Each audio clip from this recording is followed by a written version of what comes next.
Under the hot sun. Yeah. Guys, this is not ideal. Go to the corner. Hey guys, so today we're clocking in at Chap Goh Mei, Kaki Jelajah, a walking tour of Petaling Street. I'm actually not too sure what this event is about, so we'll go on the walking tour first and then talk to our tour guide, Dennis.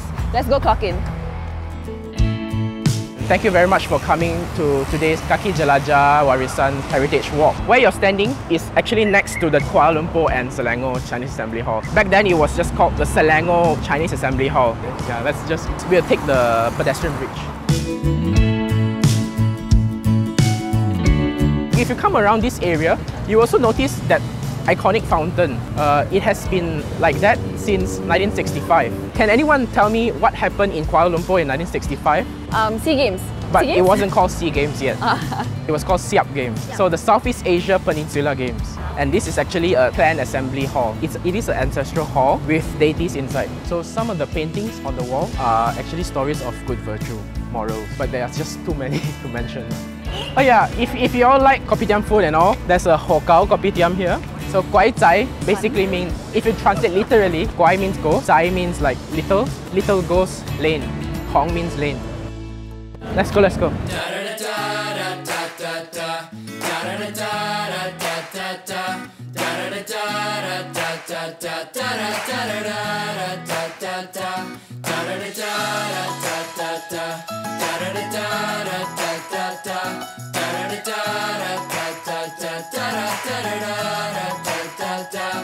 So basically this is the intersection, and this is actually not Petaling Street, this is Cecil Street back then. Now it's Petaling Street. Now it's Jalan Hang Lekir.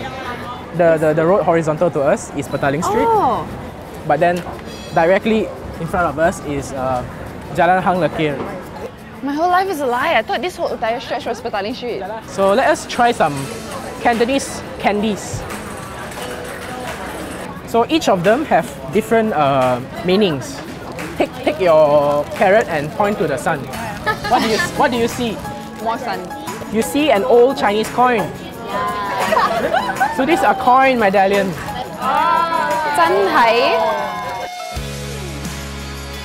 So this is one of the oldest, if not the oldest, Taoist temple in Kuala Lumpur. That is most of what I can share today. Okay.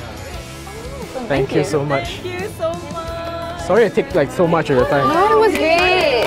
Thank you. Thank you, thank you.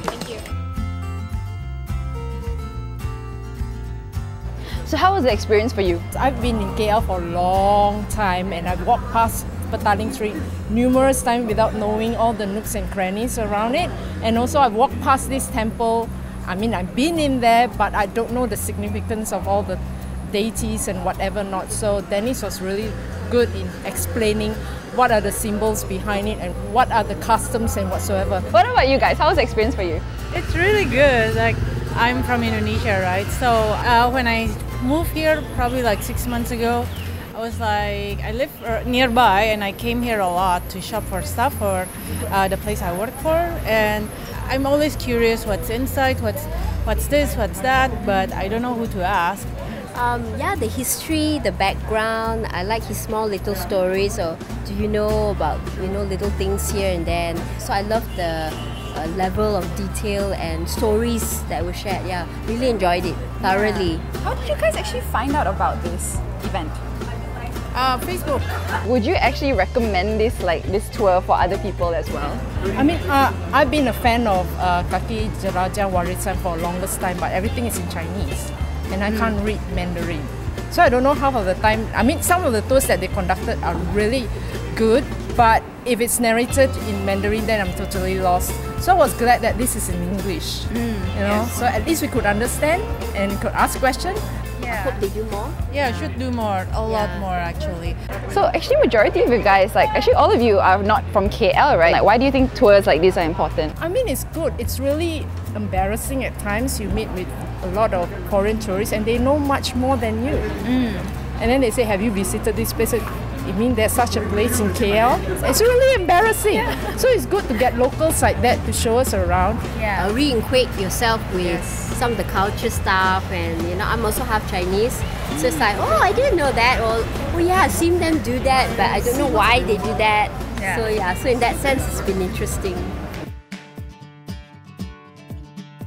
So guys, tell me a bit more about what is Kaki Jelajah about? Actually, it's Kaki Jelajah Warisan. So you explore heritage on foot. I see. So it started by all three of you, right? So it started by them. Okay. Yeah. It's since 2013. Actually, we are having, we say, some heritage walk in this area. Because actually, during that time, they got a lot of protests about the, we say, preserve our, we say, all heritage houses and also the road. Because actually, during the time, they got some issue happen in that area. So that's why we are thinking of, we want to do something in the soft approach. I see. So how is it related to today, Chap Goh Mei? How is the event today related? So Chap Goh Mei is our heritage. At the same time, learning about a space, the different sites that are in the city, and also what happens during this festivity in this area. So how often do you do events like this? It depends it actually, depends but also, normally we will have it every month, at least 1 or 2 times. Probably means that sometimes like this month we have about 9 walking tour. How do you organize each tour and how long does it take?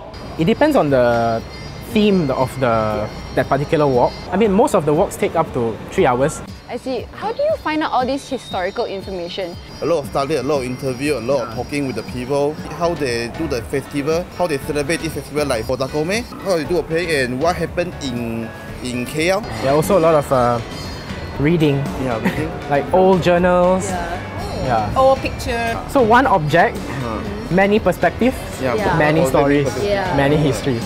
That can be a tagline, man. Like seriously, I feel like it'll go well in Chinese, in Malay also can, you know? In doing all of this, why do you think and why do you believe that keeping our heritage is something that is so important? To us, if a city without a story, actually is a city is a dying. So I think we need to keep on, we say, our effort to, we cannot say preserve, I think this is a very big word, but I mean that to us, I say we want to keep out the memory and the story. It's also an explanation to the contemporary. So whatever that's happening now must have a precedence in the past. Yeah. If you want to understand what the now, you also need to understand the past. Thank you so much for your time. Do you have any last words to say to the audience watching? If you're ever interested in participating in walks like this, so feel free to look us up on Facebook. Our username is Kaki Jelajah Warisan. So cute. So guys, we're done with the walking tour, and to be honest, I had a lot of fun. I had a lot of fun learning about the different cultures and the different heritages that KL has, and I'm actually quite shocked. Like, I never knew that KL was so steeped in history and there's so many things happen, and there are still so many heritage sites that still keep true to where it came from. So I just really want to appreciate Kaki Jelajah Warisan. You know, some of them are actually part-timers. They don't do this as a full-time job. And they still take so much time to dig into the history to find out accurate facts. So that's all for today. If you like our Clocking In content and want to watch more videos, don't forget to follow us on our Facebook page, hit that subscribe button and hit that bell icon for any upcoming notifications. This is Michelle clocking out. Bye! Food!